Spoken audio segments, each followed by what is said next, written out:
So, good afternoon. Please take your seats. I call the meeting of General Committee on Economic Affairs, Science, Technology and Environment to order. The agenda has been distributed. Could I please invite you to adopt the agenda? Are there any objections? So, the agenda is adopted. Thank you. May I remind colleagues that the election of committee officers for 29th annual session of the Assembly will take place during the committee's final session on Sunday, 7th July. Nominations for candidates for election should be handed into the table office no later than the start of that meeting, 9 o'clock. Tomorrow, 9 o'clock. We now come to the debate on the draft report and resolution. We have with us the rapporteur, Ms. Elona Osha, Advancing Sustainable Development to Promote Security, the Role of Parliaments. I would first like to welcome Eva Osha again. And we are very pleased that you have been able to join us. It was difficult, but I think it was very good. I will give now the floor to Mr. Rocha to present the draft report and resolution. Please, you have the floor. Thank you, Chair. Thank you, Deputy Chair, and all the OSCE representative countries. I would like shortly to present the key aspects regarding the draft resolution for the second Committee on Economic Affairs, Science, Technology and Environment. This draft resolution recognize the rapid digitalization process that take place across the OSCE countries, which also generating substantial changes in all spheres of life and carry many security implications, including in the economic and environment dimension. These resolutions also emphasize the role of the national parliament in developing legislative proposals with the aim of advancing sustainable development and security and implementing OSCE commitment in the environment and economic dimension. The resolution also recalled the OSCE PA 2018 Berlin Declarations, which again underline the advances in digitalization and which cause fundamental changes in all aspects of life and emphasize the role of parliamentarians in the modernization of national and international legislation and the legislative flexibility to adapt an ever-changing world order. Also, the resolution recalled the adoption of the United Nations Guiding Principle on Internal Displacement, as well as United Nations New York Declaration for Refugee and Migration, adopted in 2016, that aims to protect the human rights and all refugees and migrants, and gives also an impetus to negotiations for the adoption of Global Compact for safe, orderly and regular migration and Global Compact on refugee in 2019. Also recall the United Nations 2030 Agenda for Sustainable Development and its Sustainable Development Goals that provide action plans to reach 169 targets to end poverty, protect the planet, ensure peace and prosperity, with a goal to have a much more sustainable, improving life for current and future generations. Recall also the OSCE PA 2018 Berlin Declaration, which urged parliaments to adopt legislation to establish and develop anti-corruption policies, including beneficial ownership transparency, and to promote best practices to ensure a free and competitive market, as well as enable sustainable and environmentally friendly economic growth. acknowledging the human-induced climate change, which is disrupting weather systems, impacting national economies, costing lives, and affecting communities in countries around the world. Acknowledging that together with food security, water security is a growing issue for the OSCE area, with certain regions in particular that are very seriously prone to water crisis.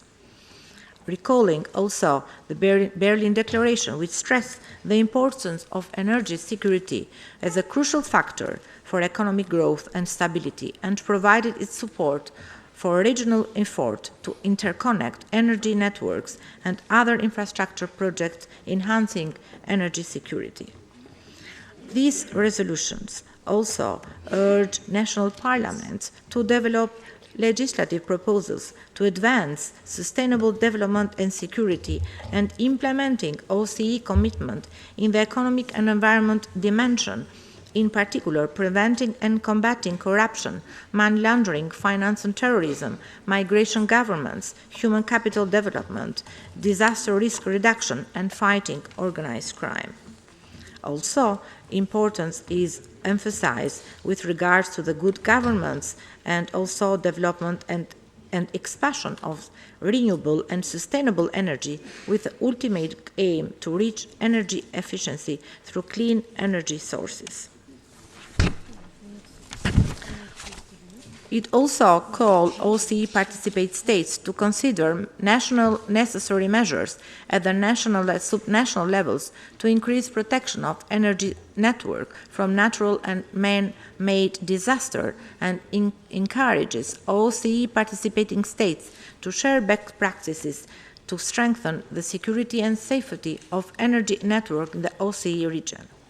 It also urged parliaments and the government of the OSCE countries to facilitate the ratification of 2015 Paris Agreement on climate change, and also to fulfill the obligation under this agreement. It also recommends that the OSCE participating states implement policies such as cap-and-trade schemes and carbon taxes that place a financial price on the CO2 emissions to both account for the environment harm that this pollution is causing, and to leverage economic incentives to move away from fossil fuels and toward clean energy. It also calls support and strength coordinations in all levels and coordination also with institutions to combat corruption, money laundering, finance of terrorism, drug trafficking, and trafficking in human beings. It also encouraged parliaments of the OSCE countries to work more to improve the legal framework for the migration, with aim to increase the international cooperation, promoting integration, facilitating labor mobility, addressing drivers of migration such as poverty and conflict, establishing pathways for regular migration, promoting education opportunities, and protecting the right for the family life. It also reiterates the support of the OSCEPA for the work of the Office of the Coordinator of the OSCE Economic and Environment Activities, and also welcomes the priority of the Office for 2019 and all the issues that were mentioned also. It welcomes also the OSCE plans to assist the incoming 2020 Albanian OSCE chairmanship in the preparation of the 28th Economic and Environment Forum. It also notes the ongoing work of the Silk Road initiatives aimed at promoting cooperation between the participating states, an initiative which is useful for achieving security, stability, and prosperity of the OSCE participating states. Acknowledge that the rapid digitalization process takes place across the OSCE area and is generating substantial changes in all spheres of life and carries many security implications, including in the economic and environment dimension, and calls all national parliaments to keep abreast of developments in this field and respond appropriately with relevant legislation where the human beings remain at the center of the digitalization process. It stressed that corruption represents a global threat to peace and security, and called the parliaments of the OSCE participating states to further develop preventive anti-corruption legislation with the aim of removing a major obstacle to sustainable development. It calls the parliaments of the OSCE participating states to consider the need to modernize national legislation in the fields of science and technology with the aim of solving the negative impact of climate change on the environment. Thank you very much. Thank you, Ms. Ilona Rocha. As we had during this morning and in the previous meetings, we'll have the same methodology. So if anyone wants to speak during the debate, could enter the name and register as early as possible. The floor now is open. The time limited, as we have too many interventions, will be around 3 minutes. If there are lots of members wishing to speak more than we have right now, I may reduce the time limit further to try to accommodate as many people as possible. So we'll start. I give the floor to Mr. Adderall from United States. Please, you have the floor. Thank you, Madam Chair. It is important for the work of this and other committees to note milestones that have occurred in history and how they're relevant to our work. And by remembering the past, I think we're able to better shape the future. When the United States delegations, when we return home in just a few days, we'll be celebrating the 50th anniversary of the incredible achievement of the first landing of man on the moon. We, as Americans, of course, will be bragging about our countries and what we've accomplished, and of course it will not be without justification. However, we must realize and understand that is what is most relevant here in Luxembourg, that it may have taken the United States and its prowess and capacity to get the job done, but we certainly did not do it alone. It was truly, as Neil Armstrong himself said, it was a giant leap for mankind, and that certainly means all of us. And I think we should remember that it was the development of technologies by several countries during the Second World War for the purposes of maximizing death and destruction that were put into better uses of sending man and machine into space. And that switch alone is worthy of note today. We remember Neil Armstrong, and we remember Buzz Aldrin, who was actually here in Luxembourg just a few days ago. And but also we should note Yuri Gagarin and all of those other heroes and cosmonauts and astronauts who risked and sometimes lost their lives in the competitive quest to get into space and onto the moon. Let us finally remember the Soviet effort, which actually claims many of the most important firsts in space exploration, that was made possible, of course, by the people of Russia, but also by the people of Ukraine and Belarus and Georgia and Kazakhstan, and probably other former Soviet republics, which are now their own OSCE states. Few may have nostalgia for the Soviet past, but all take pride in what their respective countrymen have contributed to this endeavor at that time. Just so many European countries are today proudly working with the European Space Agency to advance knowledge of space. The U.S. delegation of the OSCE PA hesitated from introducing this amendment, noting the anniversary of Apollo 11 because it was intended to be an anniversary of just our country's great accomplishments. But it is something that we can all celebrate. Since, however, there is no reference to this event in any resolution or amendment, at the appropriate time I intend to propose as an oral amendment after paragraph 2 in the second committee resolution that states, quote, inspired by Apollo 11 landing of man on the moon 50 years ago, a giant leap for mankind to support further scientific research, exploration and discovery that not only improves the quality of life but promote peace through the realization of what participating states and all people of the planet Earth hold in common. And let me note that this amendment may note Apollo 11, but it makes no reference to the United States. It calls the event a giant leap for mankind, and that is what it is. And that is our message here today. Thank you, and I yield back. Thank you very much. Now I'll give the floor to Mr. Valery Vorometsky from Belarus. You have the floor, please.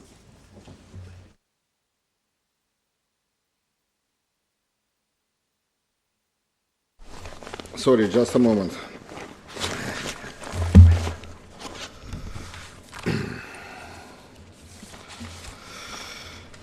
Уважаемый господин председатель, уважаемые коллеги, в целях повышения уровня региональной безопасности и стабильности Беларусь придает ключевое значение вопросам укрепления экономико-экологического измерения ОБСЕ и выступает за активное продвижение сотрудничества государств-участников по тематике второй корзины. Полагаем, что это измерение должно вносить более весомый вклад в сближение народов, восстановление атмосферы доверия и формирование позитивной повестки Дня ОБСЕ. Считаем полностью оправданным пристальное внимание нынешней сессии вопросам энергетики, новых технологий, надлежащего управления и взаимосвязанности в цифровую эпоху. Указанная проблематика, ее обсуждение и обмен знаниями открывает новые возможности в изучении многогранного влияния цифровизации на экономическую и экологическую безопасность.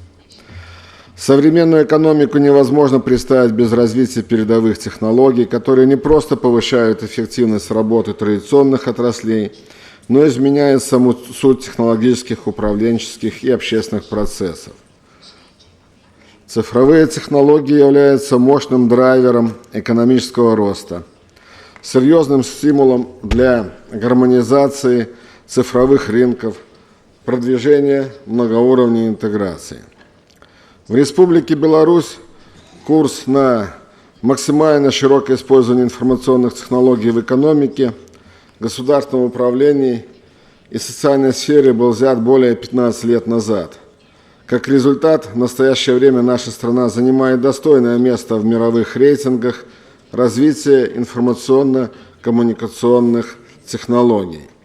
И мы, безусловно, готовы делиться накопленным опытом и вносить свой вклад в развитие цифровой тематики, в том числе на площадках ОБСЕ. В апреле этого года Минск принял международную конференцию группы поддержки «Шелкового пути» Парламентской ассамблеи ОБСЕ «Один пояс, один путь.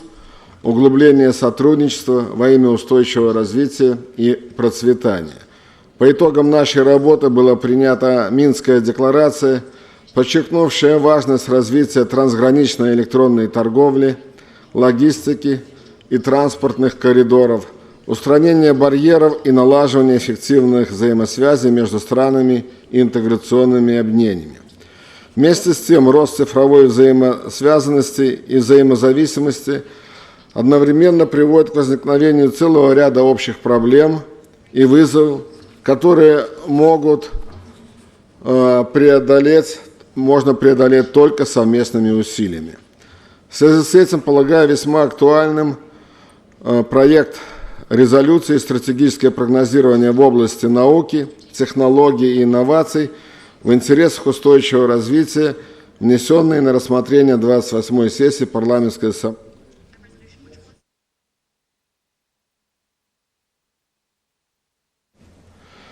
Нашей делегации. Мы искренне благодарим всех наших,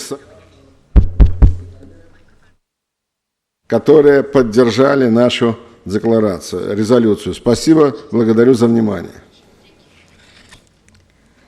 Thank you. So I'll move to giving the floor to Mr. John Aldag from Canada, please. You have the floor. Great, thank you. I'd like to begin by thanking the rapporteur for her timely report submitted to the General Committee on Economic Affairs, Science, Technology, and Environment. The focus of my brief remarks will be on the portions of the report relating to climate change, as well as energy security and renewable energy, which closely relate to the supplementary item we accepted this morning on promoting energy security by ensuring access to sustainable energy. We began to recognize that climate change is a threat multiplier. Discussions about climate change can, therefore, no longer be limited to environmental issues. They must recognize the security implications as well. Recognizing the link between climate change and security, The OSCE raises awareness of the urgent threat of climate change and has urged participating states to ratify the Paris Agreement. Achieving the OSCE's goal of comprehensive security will also require the achievement of energy security. The report emphasizes that having access to reliable and secure energy sources is a precondition for prosperity, economic growth, and stability. As access to energy expands, we must be mindful in ensuring that this increased access does not further increase greenhouse gas emissions. Renewable energy can help us achieve energy security without further contributing to environmental degradation. I'd like to applaud Norway and Sweden, the two OSCE participating states where more than 50% of total energy consumption is from renewable energy sources. We must all work to increase our share of renewable energy. While progress has been made on renewable energy technology, the changes are not occurring fast enough.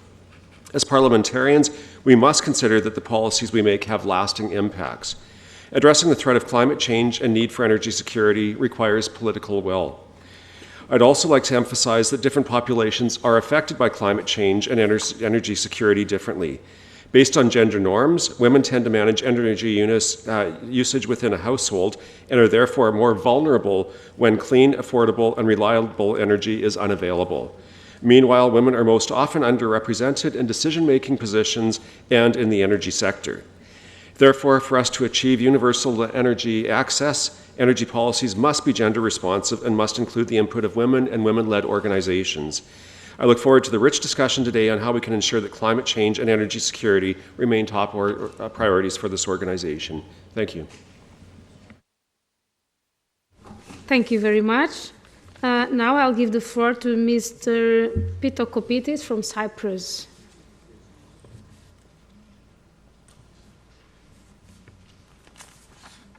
Cyprus. So I'll give the floor if there's nobody from Cyprus. Where? Oh, so I'll give the floor to Mr. Odebrink from Sweden, please, Miss. Thank you, Madam Chair. Dear colleagues, I will express my gratitude to Ms. Ilona Hoxha for a draft resolution that well covers the issues and challenges of the second dimension of security. The focus of my remarks is the UN Agenda 2030, which is the most ambitious set of goals for development that the world has ever put forward. Equality for women and girls is a key feature in this. Ensuring the human rights for women and girls is an obligation from international commitments and a prerequisite for achieving the goals on peace, security, and sustainable development. Studies show that countries that step up their efforts to improve gender equality also create more jobs and their GDP per capita increases. The world economy would grow by 26% if women and men were equal in working life.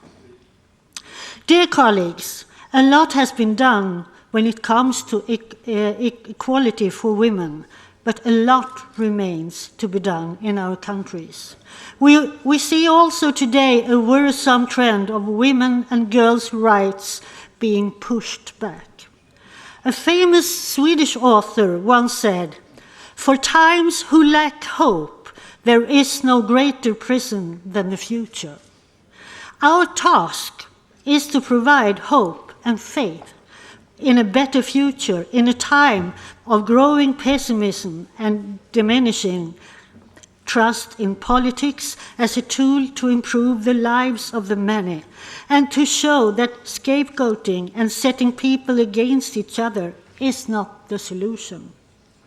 This is, at the end of the day, a question of democracy and of a truly sustainable development that ensures security for all people. Thank you, Madam Chair. Thank you. Now I'll give the floor to Mr. Petru Morilat from Romania.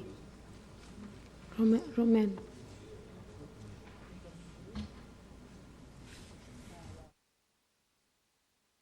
No?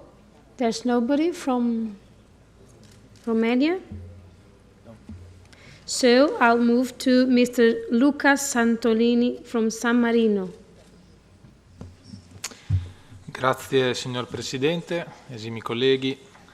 Permettetemi di sviluppare il mio ragionamento partendo dai 5 punti citati nelle conclusioni della signora Ocia, che voglio ringraziare per la sua relazione.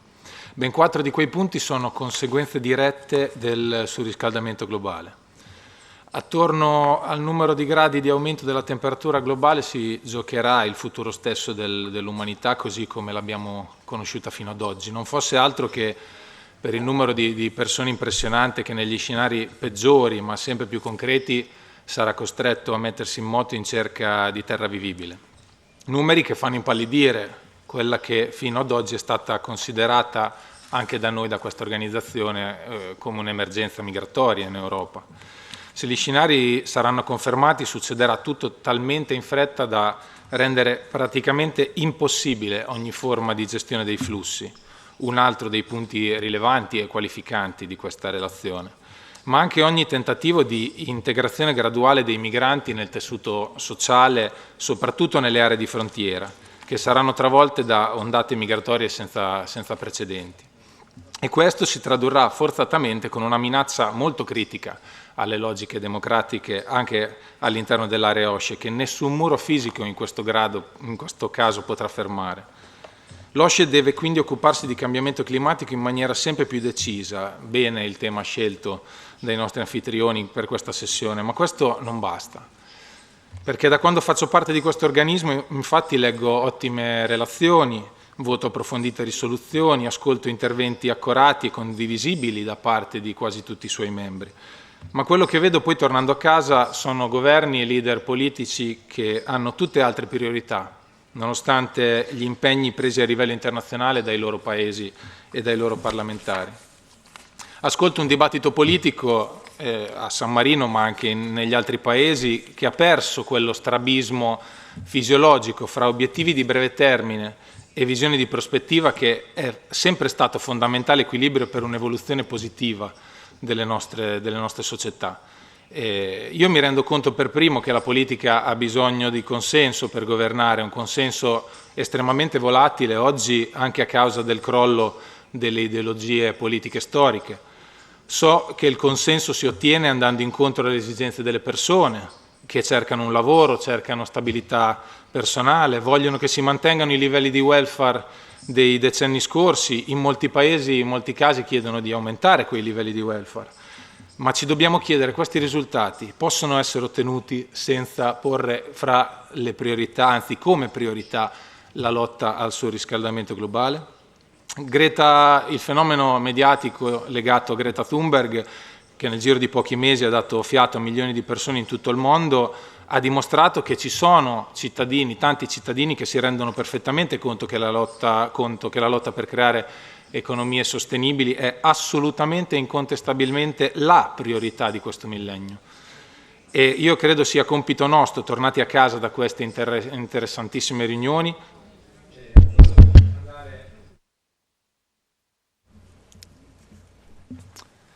concludo, scusi Presidente, è quella di andare dai nostri concittadini a raccogliere quelle stesse istanze e a spiegare a chi ancora non ha compreso le dimensioni del fenomeno che senza questa lotta al cambiamento climatico nel giro di pochi anni non ci sarà più nessuna di queste questioni per nessuno, neanche nei paesi più ricchi e vivibili. Grazie Presidente. Thank you very much. Now I'll give the floor to Mr. Danielian from Armenia. Please, you have the floor. Thank you.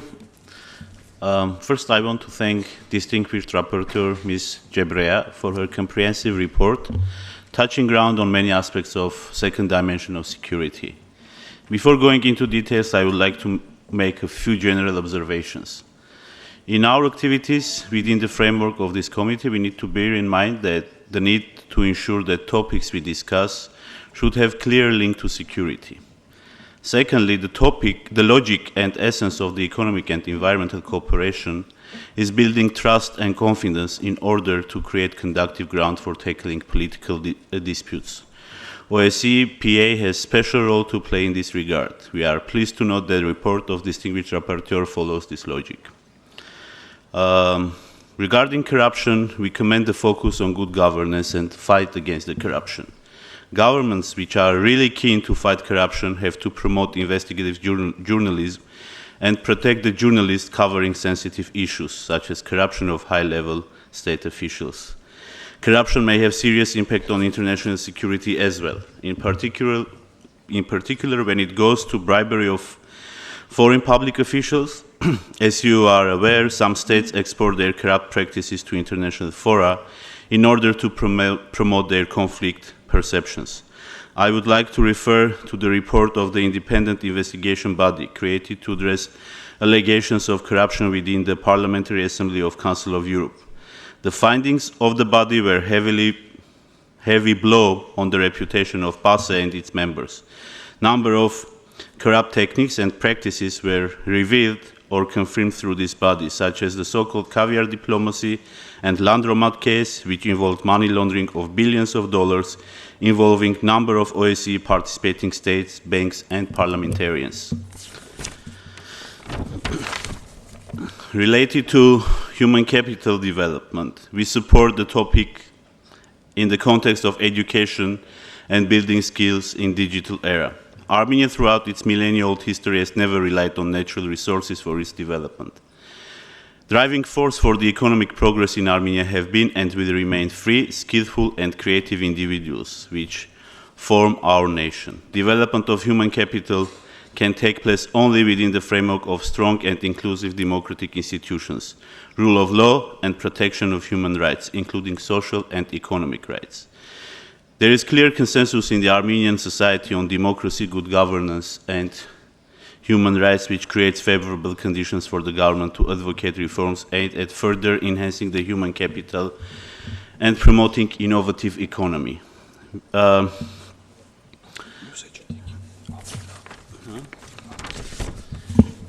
Thank you. I'll give the floor now to Ms. Tatiana Ostrikova from Ukraine. Thank you, Madam Chair. First of all, I would like to express my gratitude to the rapporteur for a very thorough report. There are some remarks that I would like to emphasize regarding security and energy security, namely, talking about sustainable development in promotion security, it is very important to counteract collectively the use of energy supplies as a tool for pursuing aggressive political agenda, ranging from coercive price manipulations and shut-offs to bribery of foreign state officials. First of all, I am talking about Nord Stream 2 project. By redirecting gas flows, Russia Federation aims to undermine European unity and the Ukrainian economy. If it were to be built, the Nord Stream 2 would undermine not just Ukraine, but the whole of Europe. The Ukrainian transit system has reliably delivered Russian gas to Europe for decades. The real threat to Europe stems from relying too heavily on Russian gas. In this regard, we view Nord Stream 2 as a purely political project, undermining European energy security by deepening energy dependence of European states from Russian gas supplies. Russia might use Nord Stream 2 pipeline protection as an argument to control vessels' traffic in the Baltic Sea. For this purpose, electronic warfare and surveillance system could be used to track other targets than Nord Stream 2 pipeline monitoring. We also believe that construction of the Nord Stream 2 will untie Russian hands and will allow for an extension of the Russian military invasion in eastern Ukraine. As long as the pipeline remains in play, European unity, sovereignty, and democracy are online. Thank you for your attention. Thank you very much. Now I'll give the floor to Ms. Kubahor from Tajikistan. I'm not sure if it is the correct accent, so sorry, but it's Ms. Narim Kubahor. Oh, Tajikistan. Yes, you have the floor. You should put on the microphone, please. Благодарю за предоставленное слово, госпожа председатель.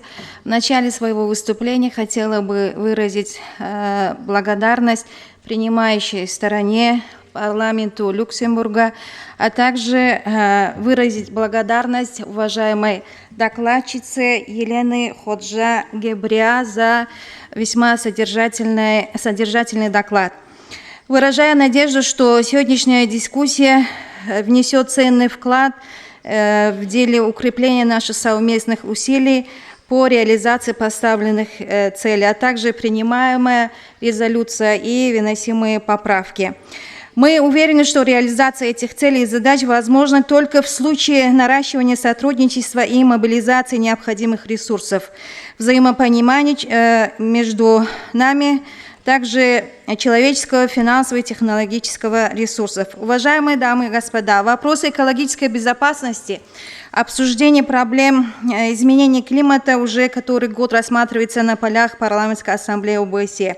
Глобальное изменение климата, которое отрицательно сказывается решением многих проблем, ослабевает наши усилия по достижению устойчивого развития. За последние годы в Таджикистане площадь ледников, которые являются важным источником водных ресурсов региона, сократилась на треть, и из 13 тысяч ледников полностью растаяли почти 1 тысяча из них. Председатель Совета Европы господин Дональд Туск недавно посетил Таджикистан а также озеро Сарез, и по этому поводу выразил также свою обеспокоенность. И кроме того, хотелось бы довести до вашего сведения, что Таджикистан признан лидером в продвижении инициативы по объявлению Международного десятилетия действий «Вода для устойчивого развития» на период 2018-2028 годы, проводит определенную работу в этом направлении. И также мы выражаем уверенность в том, что мировое сообщество будет широко использовать возможности десятилетия за этот период и значительно снизится острота проблем, связанных с водой. В Таджикистане около 98% электроэнергии вырабатывается в гидроэлектростанциях. Использование огромного гидроэнергетического потенциала Таджикистана в целях обеспечения стран региона экологически чистой водой, как одна из основ развития зеленой экономики, могло бы способствовать сокращению выбросов парниковых газов в атмосферу, о которых мы говорили на предыдущем заседании. В этом контексте хотелось отметить значение реализации регионального проекта «Каса-1000», а также возобновление параллельной работы энергосистемы Таджикистана с объединенной энергосистемой Центральной Азии, что представляет возможность поставки нашей зеленой электроэнергии ближним и дальним соседям по региону. Государственная политика Республики Таджикистан в области использования одновременно направлена на решение актуальных социально-экономических проблем в регионе. В этом контексте мы готовы использовать наши огромные ресурсы питьевой воды в общих интересах. Так, рациональное использование уникальных запасов только высокогорного озера Сарез, которое содержит 17 кубических километров воды, дает возможность долгосрочному и устойчивому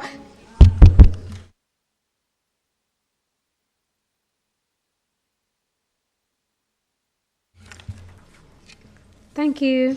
So I'll give the floor now to Ms. Toril Heidsheim from Norway. Please, you have the floor. Thank you, Madam Chair and dear colleagues. First of all, I would like to thank our rapporteur, Ms. Ilona Debrea, for a thorough report, and also use the opportunity to thank both our chair, the Secretariat, and also our rapporteur for the study trip to Svalbard and Norway. The challenge for the Arctic region are geopolitical, environmental and economic, and human rights related. the extent across all the dimensions of human security that the OSCE works on. In my capacity as a special representative, I would like to place special emphasis on matters relating to the second dimension of the OSCE's comprehensive approach to security. And Madam Chair, what happens in the High North has an impact on us all. I believe in the strength of our cooperation here in the OSCE PA. History shows that our bond can be used wisely to prevent conflicts.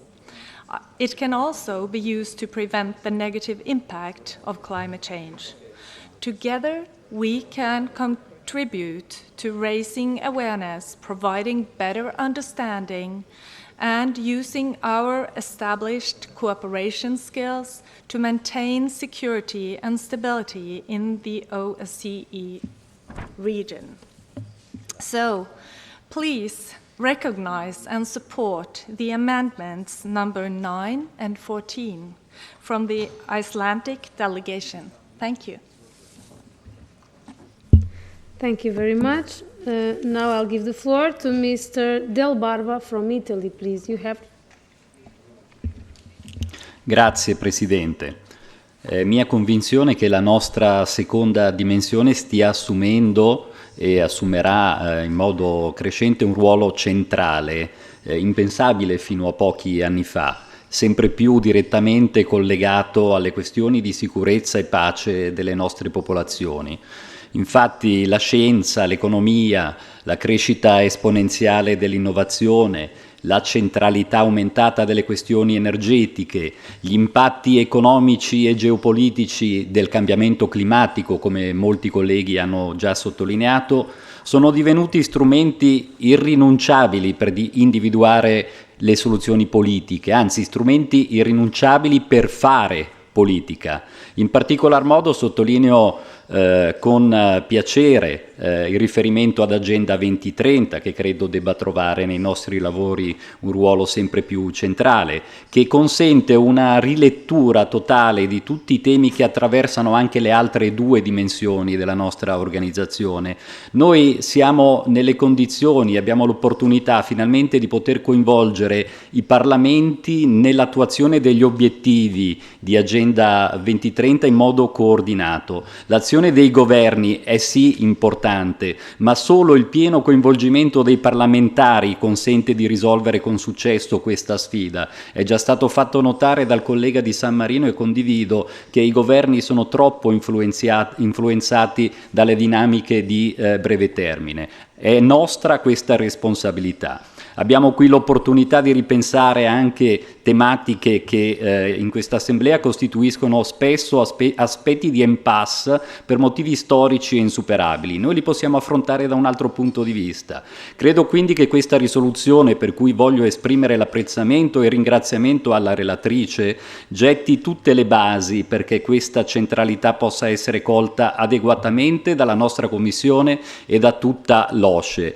Per quanto attiene infine l'implementazione di Agenda 2030, è urgente portare queste tematiche al di fuori dei soli ambiti governativi e questo è il ruolo dei parlamenti, il ruolo è la nostra opportunità. Solo attraverso i parlamenti possiamo portare quella piena coscienza nelle popolazioni che è in grado di attuare gli obiettivi affinché non restino lettera morta. Infine voglio sottolineare a questo riguardo i due emendamenti a mia prima firma, gli ultimi due del nostro fascicolo, che insistono proprio su uno degli aspetti con cui si può attuare Agenda 2030, portandola nella società civile, in particolar modo lavorando su quello che è il cuore, il motore della società civile, ovvero le imprese. Grazie.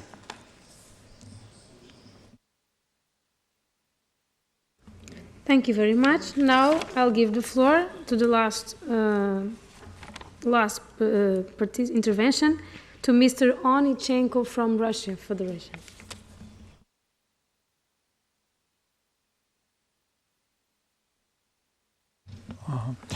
Госпожа председательствующая, я прежде всего хотел бы поблагодарить Елену Ходжа-Гербера за достаточно проработанный документ. Он поддерживает традицию нашей организации, постоянно обращать внимание на вопросы экологии.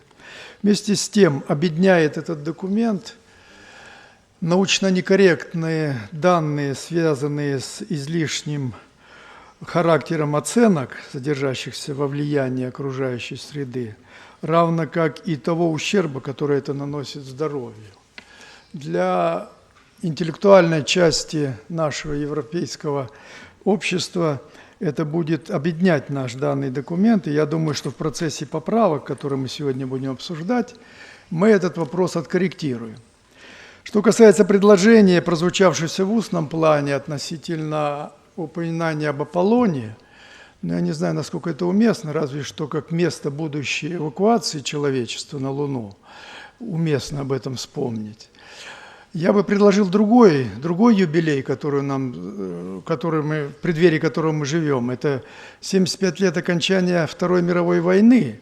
И вот там действительно есть один трагический пример, который мы должны внести в нашу декларацию. Это бомбардировки городов Хиросима и Нагасаки, когда погибли сотни тысяч людей, и когда преднамеренный экологический ущерб был нанесен территории японских островов, и в том числе всего мира, он как раз нас с вами настроит, и будущее поколение, которые придут в эту организацию после нас, на то, что сегодня, к сожалению, большие достижения человечества в научных исследованиях используются прежде всего в злонамеренных целях. Я имею в данном случае те биотехнологии, тот шестой экономический уклад, те достижения в синтетической биологии, которые содержат не меньшие риски, чем использование атомного оружия против человечества. Что касается замечаний госпожи Татьяны Викторовой из Украины, то я хочу сказать, что Северный поток имеет чисто экономический аспект. Он позволит более дешевый газ продавать Европе, в том числе Украине. Что касается украинского транзита, то он сегодня находится в крайне плохом техническом состоянии в результате того, что Украина не соблюдает свои обязательства по транзиту, и поэтому он представляет определенную угрозу для устойчивого обеспечения Европы по газу.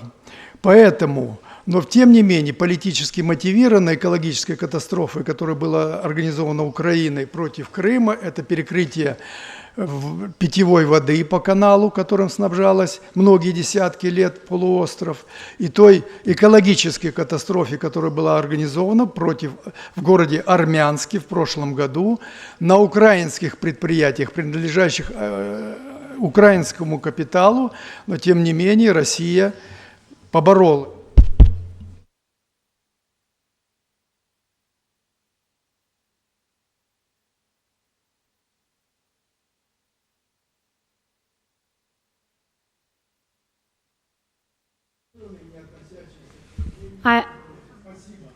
Okay. Thank you. We will now move to consider the amendments submitted to the draft resolution. 24 amendments have been tabled, and copies of the amendments have been made available also. The correct version is entitled AS 19 DRS to amend. In discussing amendments, I will call the proposer of the amendment first, and then I will call any opponent of the amendment. I will then ask the sponsor of the draft resolution, Ms. Osha, for her opinion.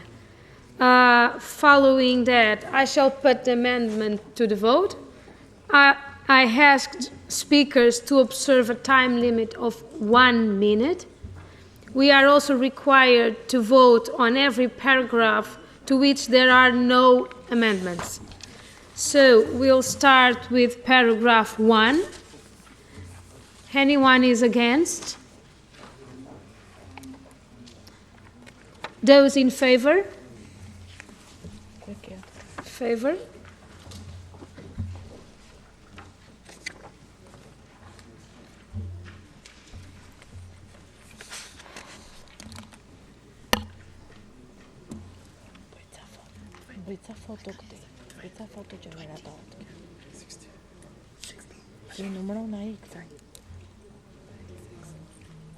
Okay, thank you. Abstentions? No abstentions, so... Oh, one abstention, okay. So paragraph 1 is agreed to 36 votes in favor and 1 abstention.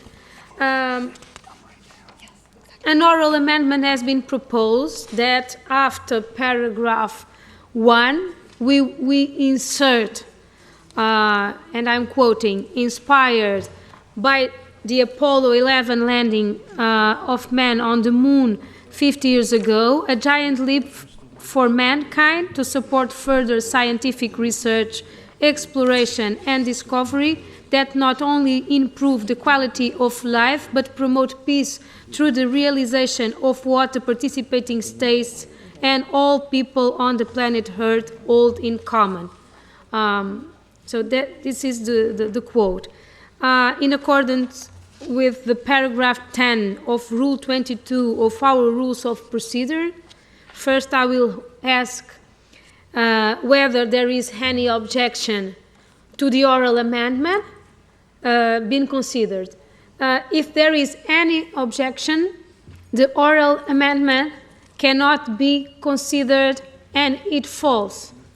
If there is no objection, we will proceed to consider the amendment in the same way as other amendments. That is, we will hear from the proposer of the oral amendment, one speaker against the oral amendment, and the opinion of the rapporteur. We will then decide by a simple majority vote whether to adopt the oral amendment. Is there any objection to the oral amendment being considered? Russia Federation, yes. In that case, this amendment falls.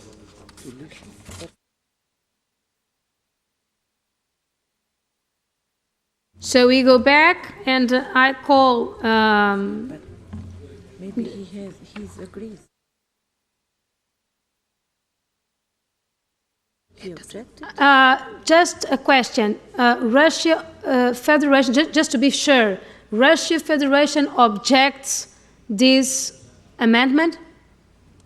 Just to be sure. Госпожа председатель, мой коллега уже выступил и сказал по сути данного вопроса, потому что наш коллега из Соединенных Штатов Америки начал с полета Гагарина, да, потом уже сказал о высадке на Луне. И мы считаем, что данная поправка, она как-то в том тексте резолюции, она не имеет такой смысловой нагрузки. So, it's to object. That's it? Thank you. So, that's... So the amendment falls. So we move, and I call Ms. Nazarian from Armenia to propose Amendment 1. Thank you. Well, Ms. Nazarian is not present, but we sent the letter according to procedures. I will present the amendment. And I want to emphasize before presenting that we have suggested 2 amendments, and the aim of these amendments is only to support and strengthen the resolution, and we again commend the work of the rapporteur. So the nature of the amendment is following, and it's quite self-explanatory. We believe that sustainable development, human rights, and security are interlinked, and there cannot be security and sustainable development without protection and upholding of human rights, including economic and social rights. It constitutes an important aspect of OSCE comprehensive security. Therefore, we propose to put reference in this paragraph to human rights, and I believe our proposal is not controversial and could be supported by all members of our committee. Thank you. Thank you very much. Does anyone wish to speak against Amendment 1? So what is Ms. Hoscher's opinion, please?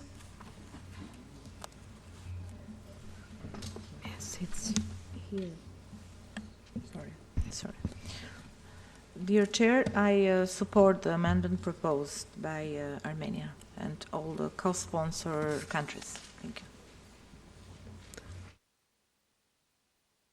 Thank you. So I shall now put Amendment 1 to the vote. Will those in favor of the Amendment 1, please raise the voting cards, please.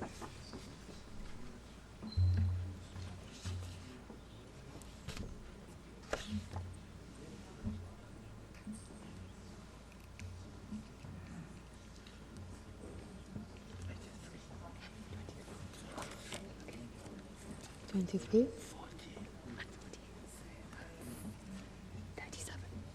37. Yep. Thank you. Against?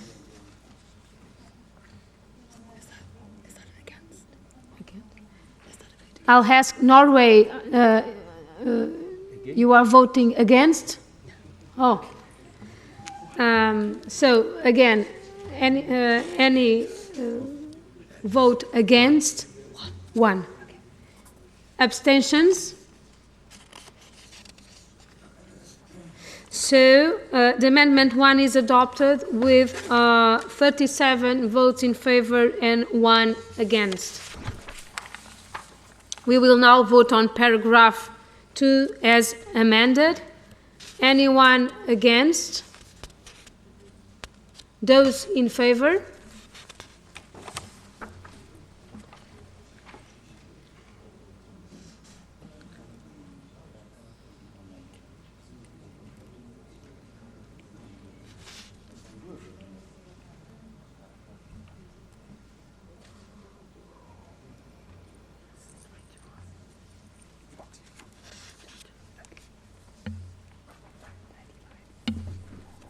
Thank you. Abstentions?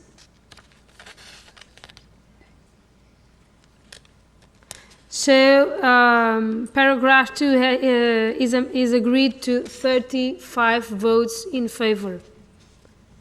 We will now vote on paragraph 3. Anyone is against? Those in favor?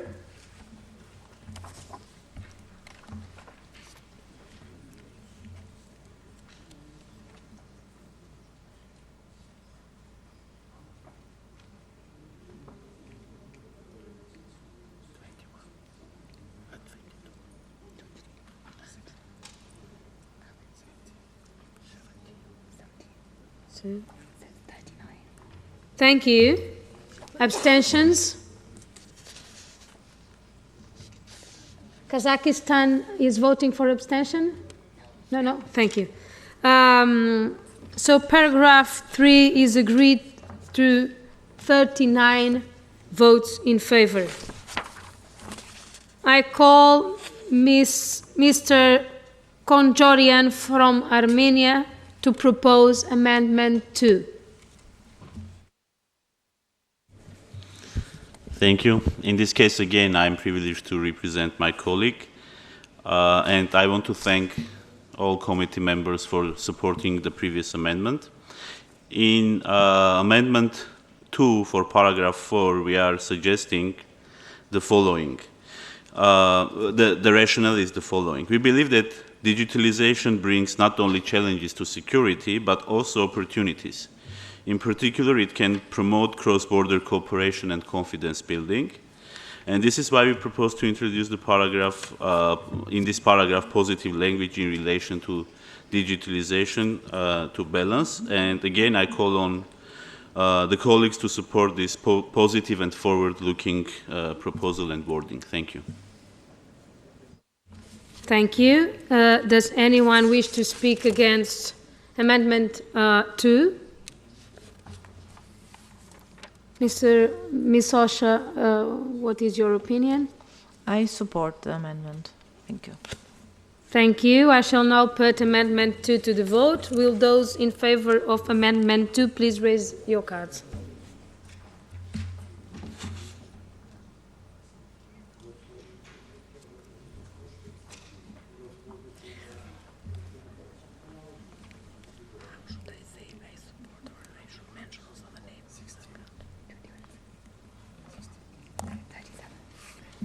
37. Yeah.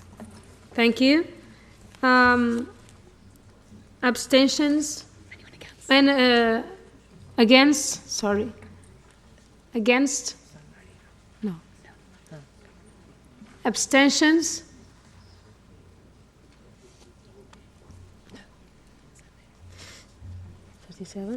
So, Amendment 2 is adopted with 37 votes in favor.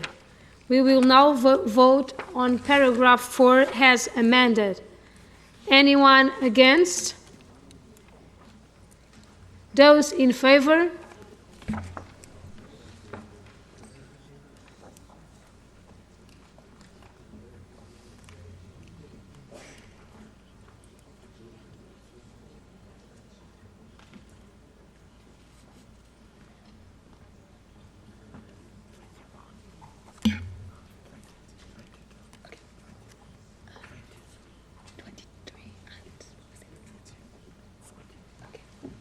Thank you.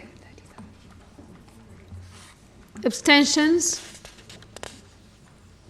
So paragraph 4 as amended is agreed to 37 votes in favor. We will now take paragraphs 5 to 7 together. Does anyone want a separate vote on any of these paragraphs? So we'll take these paragraphs 5 to 7 together. Anyone against? Those in favor?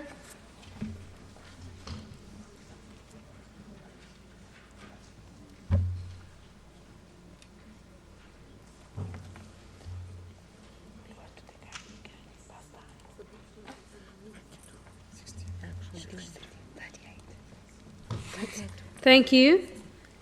Abstentions? So, paragraph 5 to 7 agreed to 38 votes in favor. Amendment 3, I call Mr. Invidia from Italy to propose a... Thank you, Madam Speaker.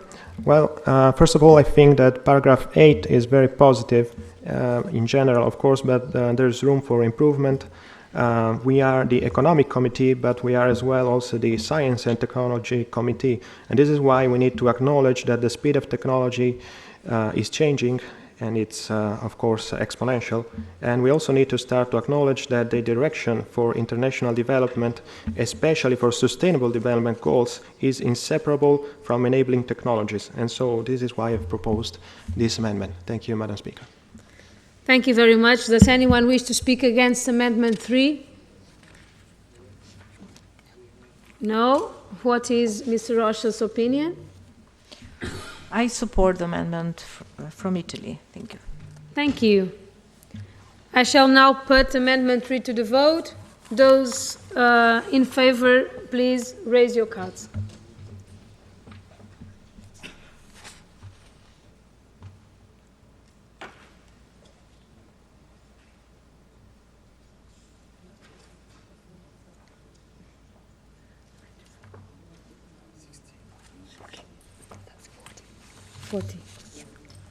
Thank you.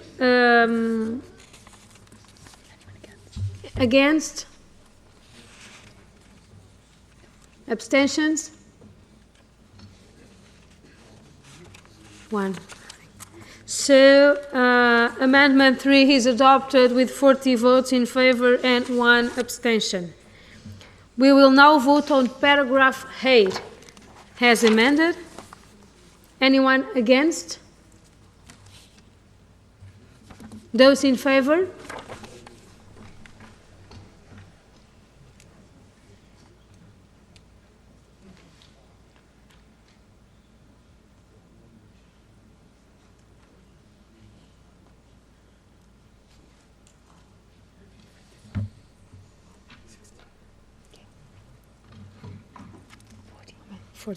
Thank you.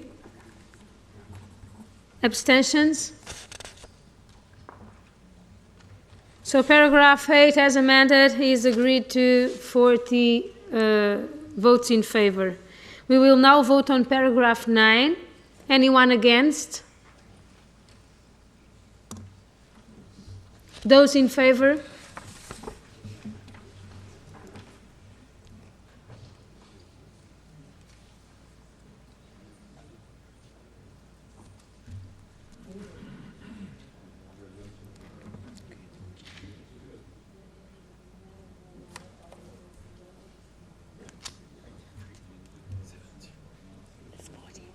40. Abstentions?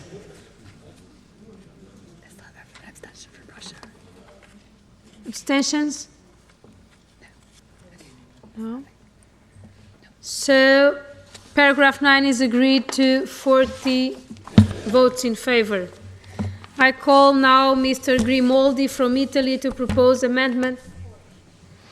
Grazie signor Presidente, solo per spiegare la filosofia di questo emendamento, perché c'è un'evidente distinzione di cui dobbiamo tener conto tra quelli che sono i profughi e quelli che sono i migranti economici. Riteniamo che non si possano mischiare le due cose, anche perché evidentemente chi ha qualche problema di carattere economico sulla faccia del pianeta ha un numero relativamente cospicuo e non possiamo pensare di poter trattare entrambe le categorie allo stesso modo tra profughi e migranti economici. Grazie. Thank you. Does anyone wish to speak against Amendment 4?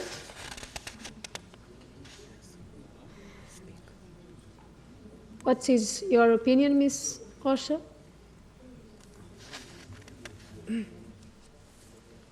Dear Chair, I would like to recall the previous resolution and the declaration of the last year, which we have mentioned that all the United Nations Declaration for Refugees and Migrants adopted in 2016, and this is Article 67.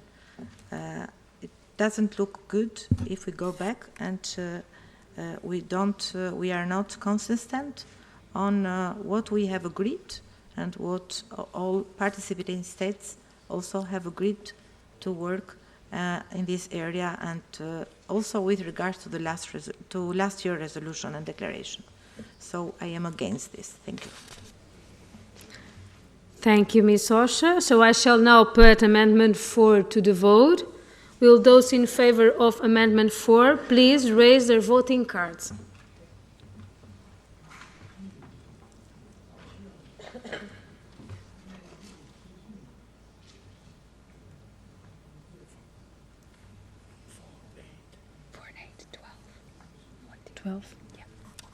Thank you. Against?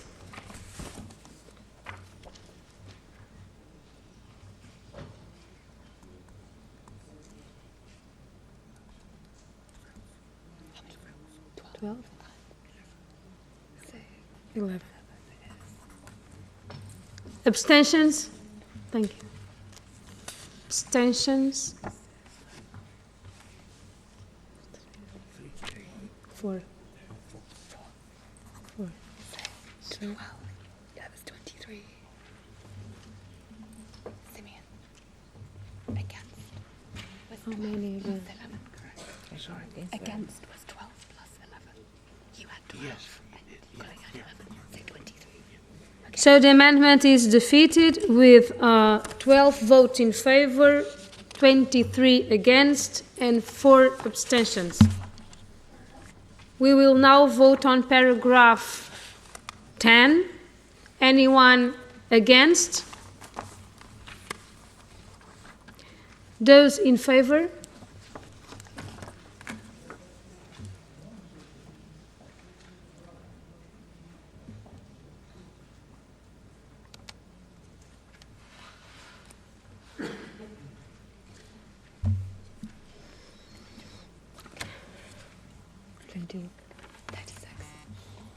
Thank you. Abstentions? 1, 2, 3, 4. Thank you. Paragraph 10 is agreed to 36 votes in favor and 4 abstentions. We will now vote on paragraph 11. Anyone against? Those in favor?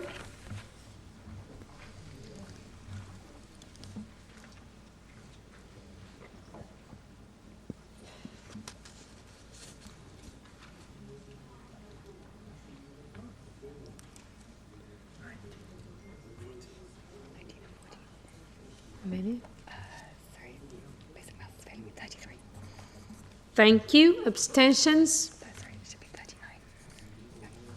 Abstentions?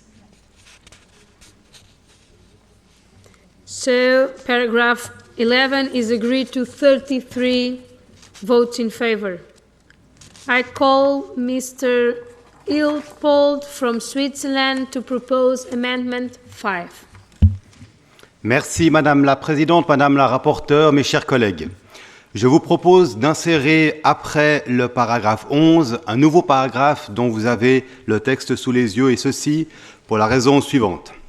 En l'absence de perspectives économiques et sociales, les groupes les plus vulnérables, notamment les jeunes, constituent malgré eux un potentiel bassin de recrutement pour les trafiquants en tout genre. Ce phénomène est particulièrement frappant dans les cas de traite des êtres humains.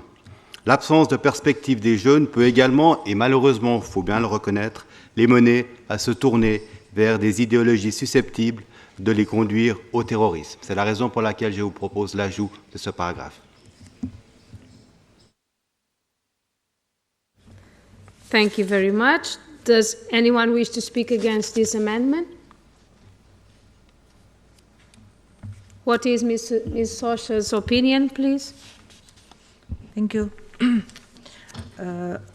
I support the suggestion for adding the new paragraph from Switzerland, although I would suggest that this last sentence, I mean, the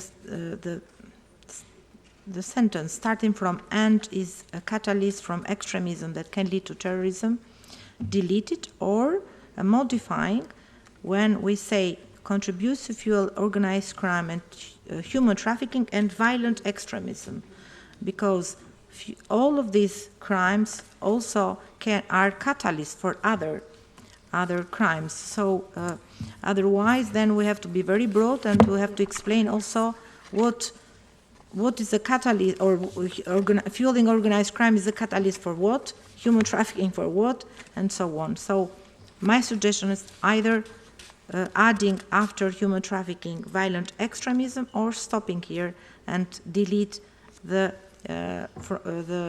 words after that. No, Thank you. No.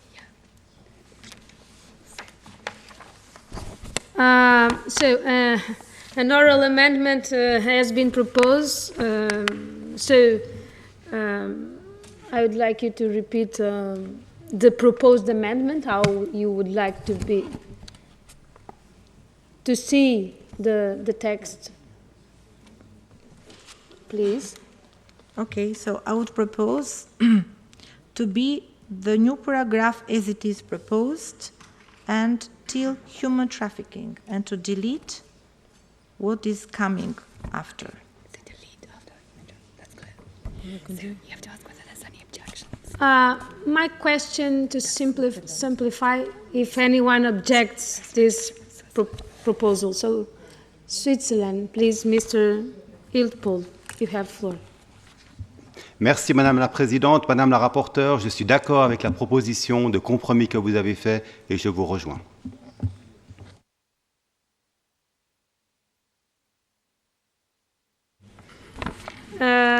And now I will put the vote on this suggestion, this oral amendment. So those who are in favor, please raise your cards.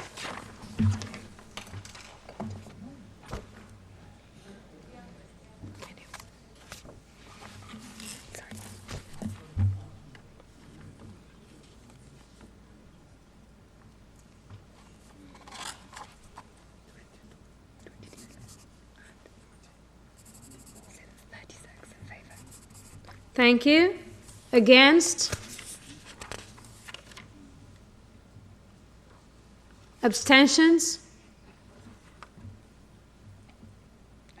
So this oral amendment is adopted with 36 votes in favor. I call now Ms. Odebrink from Sweden to propose.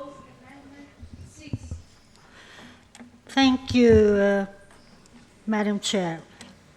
Dear colleagues, I have already emphasized on the subject on gender equality in my speech. And you have all the text, the amendment on your table. I just want to express my gratitude for the support on my amendment and just urge you all to support the amendment here now. Thank you. Thank you. Does anyone wish to speak against this amendment 6? What is Ms. Osha's opinion? Thank you, Madam Chair. I support this enriched paragraph by Sweden. Thank you. Thank you. I shall now put Amendment 6 to the vote. Will those in favor of Amendment 6 please raise your cards?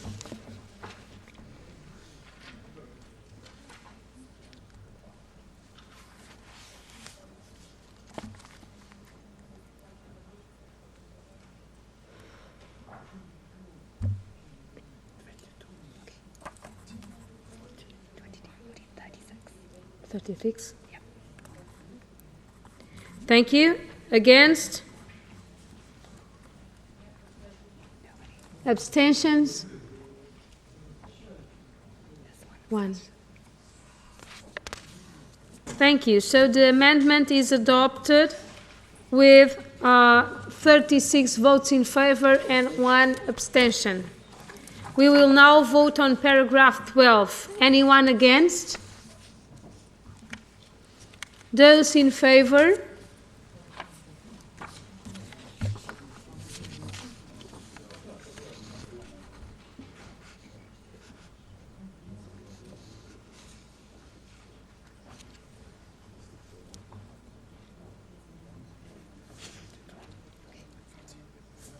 For 36.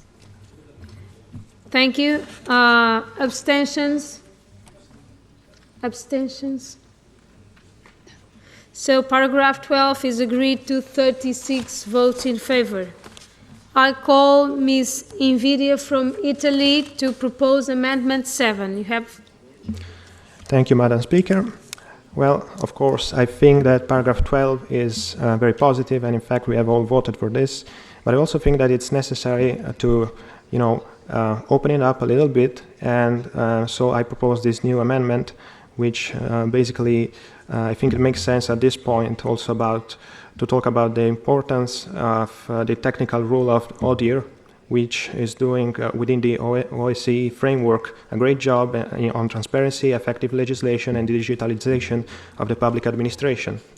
And so I think that our governments would all benefit from a stronger and structural cooperation with ODIHR offices. Thank you. Thank you very much. Does anyone wish to speak against this amendment? So, what is Ms. Osha's opinion? Dear Chair, I support the amendment by Italy. Thank you. Thank you. I shall put this amendment to the vote. Will those in favor of Amendment 7 please raise your cards?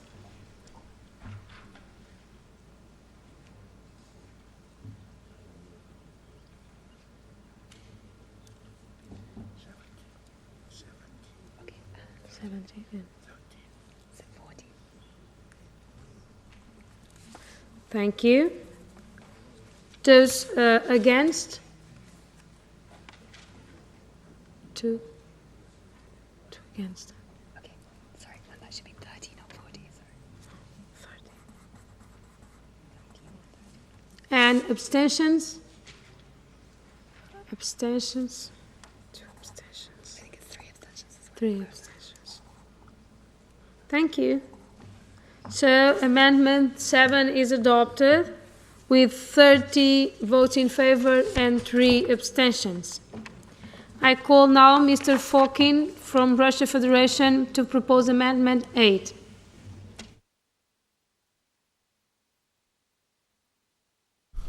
Уважаемый госпожа председатель, мы снимаем данную поправку. Спасибо.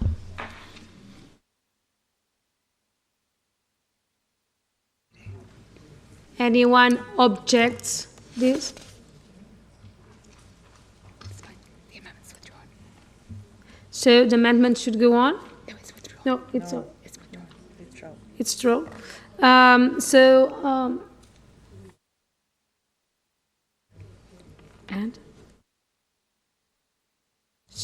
we go now to Amendment 9, and I call Mr. Araldottir from... Sorry, it's my fault. We need to create paragraph 13. Sorry. So, we now need to agree paragraph 13. Oh, we need now to vote on paragraph 13 that I skip, but it's not like that. So anyone against this paragraph 13? Against? 1, 2. 2? Against? Should we ask again who is against? Just to clarify, we'll vote again to clarify. Anyone against this paragraph 13? 1, 2, 3. 3, 4. 4 against. Those in favor?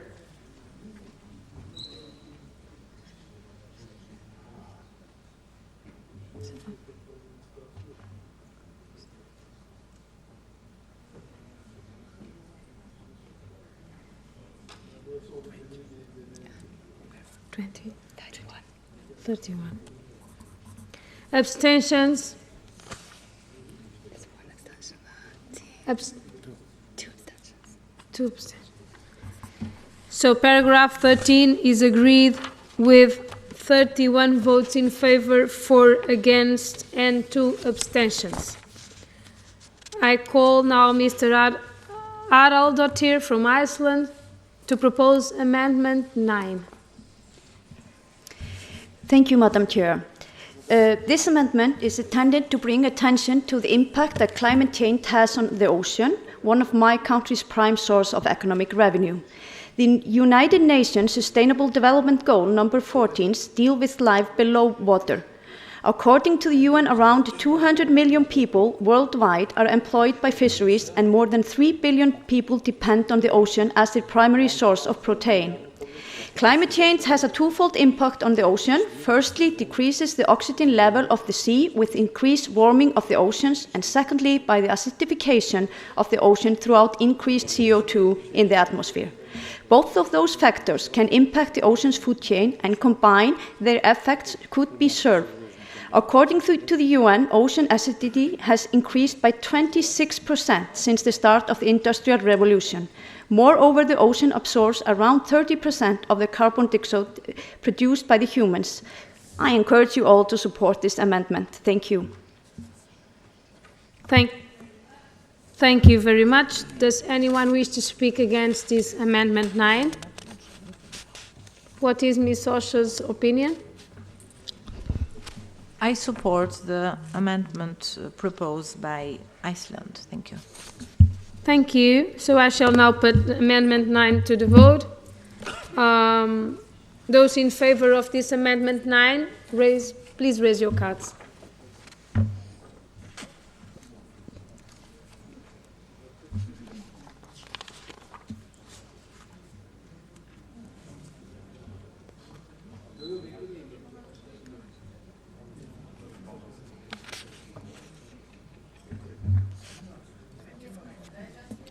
Thirty-five, 30, 25, 40, sorry.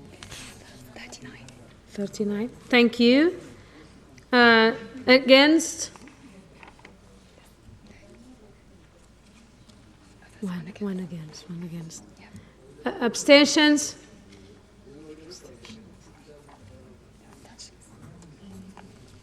So Amendment 9 is adopted with 39 votes in favor and 1 against. We will now vote on paragraph 14. Anyone against? Those in favor?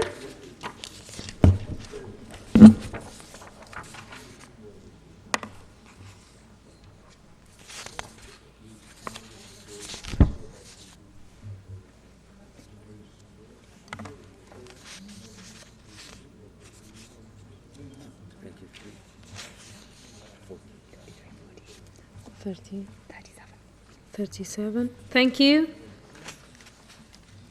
The abstentions? 1. So paragraph 14 is agreed to reject, is agreed with 37 votes in favor and 1 abstention.